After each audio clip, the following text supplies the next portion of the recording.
TV 49 news కి స్వాగతం.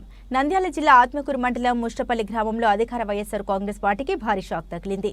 ఆ పార్టీకి చెందిన Rahul Nayak, Malli Nayak, C Shiva, B Krishna, G Rajasekhar, T Mohan Raju తదితరులతో పాటు 30 కుటుంబాలు మాజీ ఎమ్మెల్యే శ్రీశైలం అసెంబ్లీ టీడీపీ అభ్యర్థి బుడ్డా రాజశేఖర్ రెడ్డి సమక్షంలో తెలుగుదేశం పార్టీలో చేరారు. వీరికి మాజీ ఎమ్మెల్యే బుడ్డా రాజశేఖర్ రెడ్డి కండువా కప్పి పార్టీలోకి సాధారణంగా ఆహ్వానించారు. బాబు కండువా వేసుకునే అందరూ రావాలి. సైడ్ పిల్లలు బాబు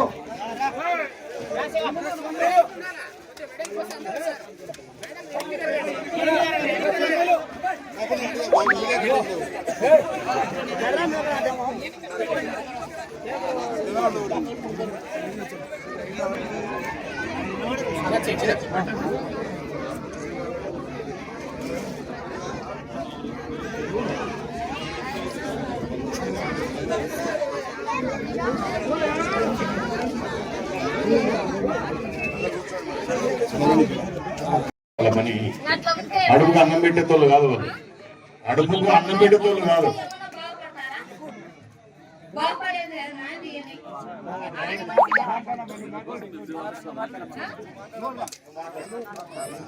ఎక్కడ పోయినా ఏం న్యాయం చేయలే. అంతా పోయింది.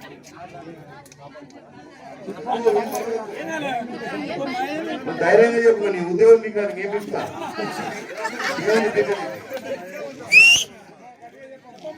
నీకు మాట ఇస్తున్నా, రేపు మన ప్రభుత్వం వస్తే మళ్ళీ ఎక్కిస్తుంది.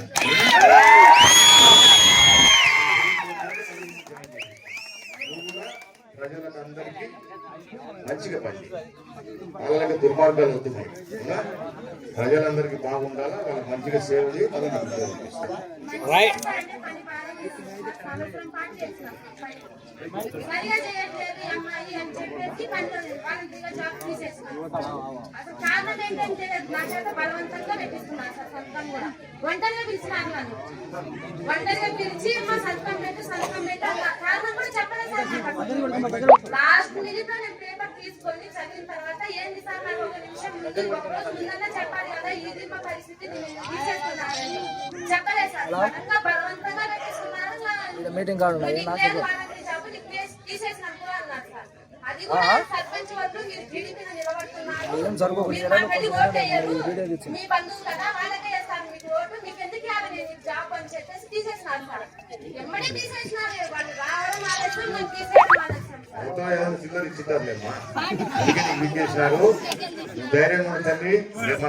అయినా ఆడపిల్ల మీద వేకెన్సీ ఇస్తే వాళ్ళేం బాధపడతారు సార్. ఇప్పుడు నాశనం అయిపోతున్నారు వాళ్ళు. తినేదేం లేదు. నువ్వు వచ్చే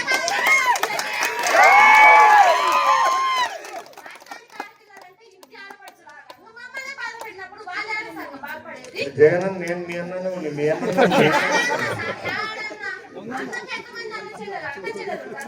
అందరినీ పట్టిస్తున్నాడే అన్నయ్య కాదు.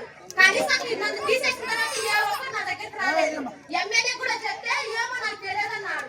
ఇది ఇక్కడికి కూడా తిరుగుతుంది సార్. నా పేరు కూడా పై దాకా కూడా సార్, మొన్న దాకా కూడా నాదే ఉన్నది. వాళ్ళకి పేరు అంటే నా పేరే వస్తున్నది.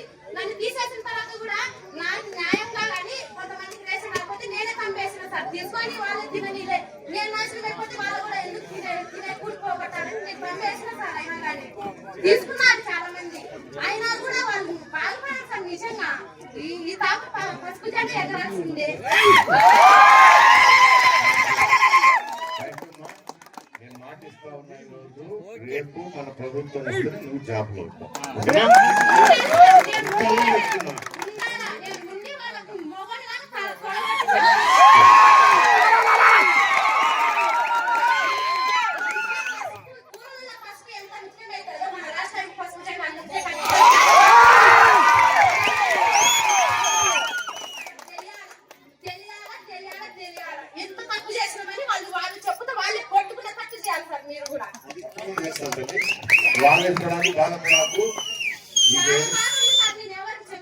వదిలే నా బాధ వదిలే. ఇప్పుడు ఏదైతే చెప్పినావో పసుపు జెండా ఎంత అవసరమో ఈ రాష్ట్రానికి, మన ఊరికి ఎంత అవసరమో అదే చేసి చూపించండి.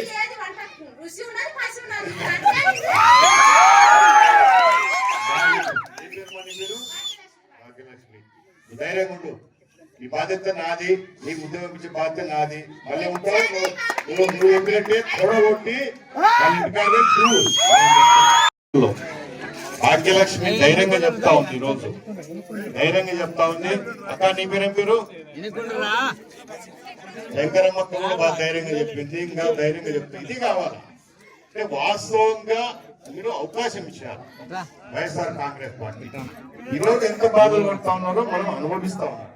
గతంలో మన పార్టీ అధికారంలో ఉన్నప్పుడు ఏ రోజు కూడా ఇట్లా పేదవాళ్ళని కానీ మిగతా వాళ్ళని వాళ్ళ పార్టీ వాళ్ళని కూడా ఎప్పుడు సతాయించాలి. ఏదో వాళ్ళు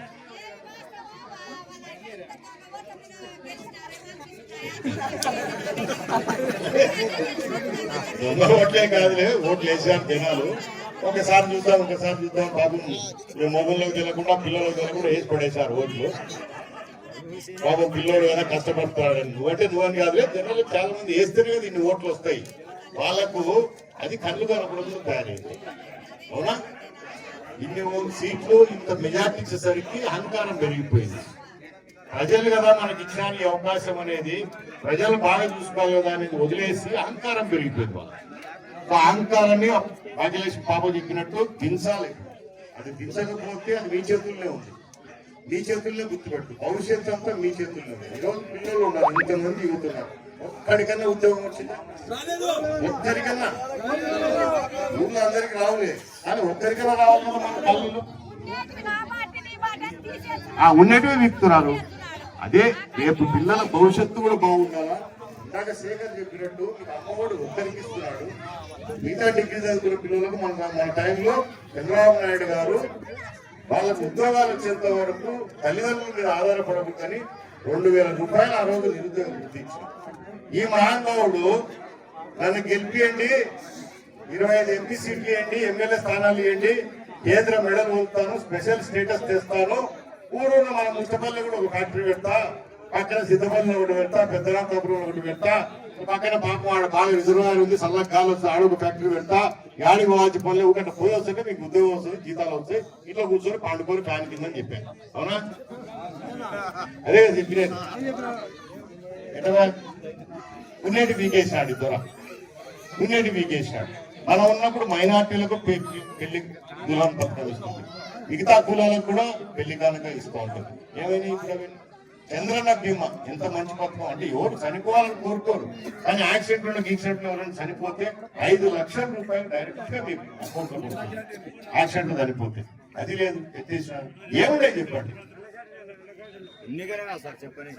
అన్న క్యాంటీన్ మనోడు చెప్పినట్టు ఆత్మకూరు అన్న క్యాంటీన్ పెడితే అది కూడా అంటే అన్నం తినేది కూడా నచ్చడం లేదు.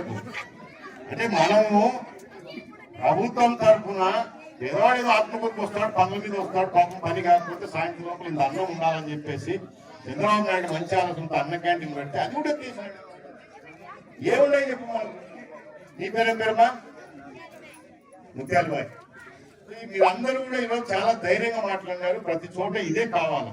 మార్పు ఉంది. పాపం కొంతమంది ధైర్యంగా మాట్లాడతారు, కొంతమంది ధైర్యంగా మాట్లాడలేకుంటున్నారు. అంతే తేడా తప్ప.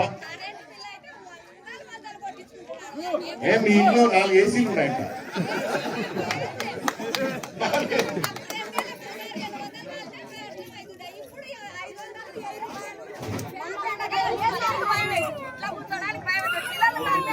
ఆయన చెప్పింది ఊరికి ఫ్యాన్ కింద కూర్చోండి, ఏ పని చేయండి, కప్పలు నేను పంపిస్తాను, అన్నం కూడా పంపిస్తా అని చెప్తాడు. మళ్ళా ఫ్యాన్ తిరుగుతుంటే ఆయన మార్చుతున్నాడు. అన్ని తగ్గుతాయి, నిత్యావసర ధరలు తగ్గుతాయి, కరెంటు బిల్లులు తగ్గుతాయి, ఆర్టీసీ బస్సు ఛార్జీలు అయితే మీ మహిళలకు ఫ్రీగా మన ప్రభుత్వం వస్తేనే ఫ్రీ గుర్తుపెట్టాలి. రెండవది, ఎవరైతే ఇప్పుడు ఆయన మాట ఇచ్చి జగన్మోహన్ రెడ్డి మోసం చేసినాడో, రేపు మన ప్రభుత్వం వచ్చిన తర్వాత చంద్రబాబు నాయుడు గారు ప్రతి కుటుంబంలో ఎంతమంది పిల్లలు ఉంటే అంతమందికి ఈ కార్యక్రమం తల్లి దీవెన కార్యక్రమం అందరికి 15,000 రూపాయలు ఉంటే దాంట్లో కటింగ్ గిటింగ్ లేముంటారు. అదేవిధంగా 18 సంవత్సరాలు దాటిన అమ్మాయి పెళ్లి అయినా కాకపోయినా 18 సంవత్సరాలు దాటిన తర్వాత 59 సంవత్సరాల వరకు ప్రతి మహిళకు నెల నెల మీకు 1,500 రూపాయలు అకౌంట్ లో డైరెక్ట్ గా పడతాయి. నెలలు ఇస్తాం. అలాగే రైతులకు మన అంత రైతాంగం కాబట్టి రేపు వస్తాడైనా రైతు రుణమాఫీ అంటాడు, ఏమేం చెప్తాడు, ఫ్రీగా గాలికి పోయేటివి కాదు, వెళ్ళి గాలి కబుర్లు మనసు చెప్తాడు. ప్రతి సంవత్సరం 20,000 రూపాయలు మీకు డైరెక్ట్ గా ప్రతి రైతుకు, పొలం ఉన్న రైతుకు అందరికి 20,000 రూపాయలు మీ అకౌంట్ లో వస్తే 5 సంవత్సరాలు 1,00,000 రూపాయలు. అలాగే